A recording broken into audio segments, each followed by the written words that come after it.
انسان کوئی بھی کام کرتا ہے اس کا ایک مقصد ہوتا ہے۔ روزے کا کیا مقصد ہے؟ روزے کا مقصد تقوی اور پرہیزگاری ہے، اور اس سخت ریاضت کا پھل یہ ہے کہ تم متقی اور پاک باز بن جاؤ۔ روزے کا مقصد صرف یہ نہیں کہ تم کھانے پینے اور جماع سے پرہیز کر لو، بلکہ مقصد یہ ہے کہ تم اخلاق رذیلہ اور اعمال سیئہ سے مکمل طور پر بری ہو جاؤ۔ تم پیاس سے تڑپ رہے ہو، تم بھوک سے بےتاب ہو رہے ہو، تمہیں کوئی دیکھ بھی نہیں رہا، ٹھنڈے پانی کی بوتل اور لذیذ کھانا تمہارے پاس موجود ہے، لیکن تم ہاتھ اٹھانا تو کجا آنکھ اٹھانا بھی گوارا نہیں کرتے۔ اس کی وجہ یہ ہے کہ تمہارے رب کا حکم ہے، اب حلال چیزیں اپنے رب کے حکم سے تم نے ترک کر دیں،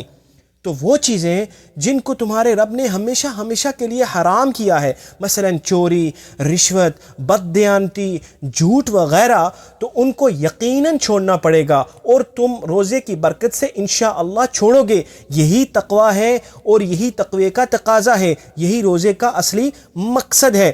حضرت ابو ہریرہ رضی اللہ تعالیٰ عنہ سے مروی ہے کہ رسول اللہ صلی اللہ علیہ وسلم نے فرمایا، روزہ ڈھال ہے اور روزہ دار بیہودہ نہ بکے نہ جہالت کرے، اگر کوئی اس سے لڑے یا اسے گالی دے تو کہہ دے میں روزے دار ہوں، میں روزے دار ہوں۔ یہ چیز 2 مرتبہ کہے، قسم ہے اس ذات کی جس کے قبضے میں میری جان ہے کہ روزہ دار کے منہ کی بو اللہ عز و جل کے نزدیک مشک کی خوشبو سے زیادہ عمدہ ہے، اور روزہ دار اپنا کھانا پینا، خواہشات نفسانی میری وجہ سے چھوڑتا ہے، اور روزہ میرے لیے ہے اور میں ہی اس کی جزا دوں گا،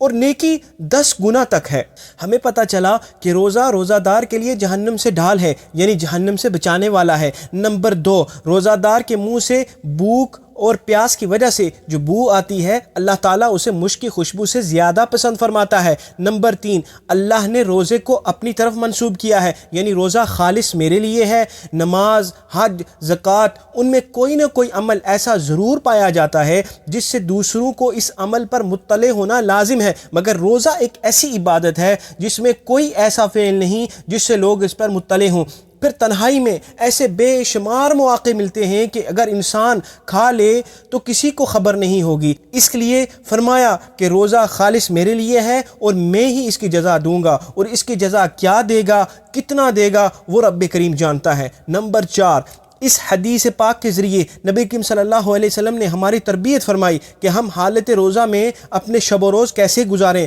ہمارے اخلاق کیسے ہوں، لوگوں کے ساتھ ہمارا برتاؤ کس طرح کا ہونا چاہیے۔ اس کی تربیت اس طرح فرمائی گئی کہ ہم حالت روزہ میں بیہودہ اور فحش نہ بکیں، لڑائی جھگڑا نہ کریں، یا ایسا کام جو لڑائی جھگڑے کا سبب بنے اس سے بچیں، اور اگر کوئی لڑائی پر آمادہ ہو یا گالی گلوچ کرے تو ہم اس کا جواب نہ دیں، بلکہ اس پر صبر کر لیں اور کہہ دیں کہ ہم روزے سے ہیں، اور یہ سب ہم کو زیب نہیں دیتا۔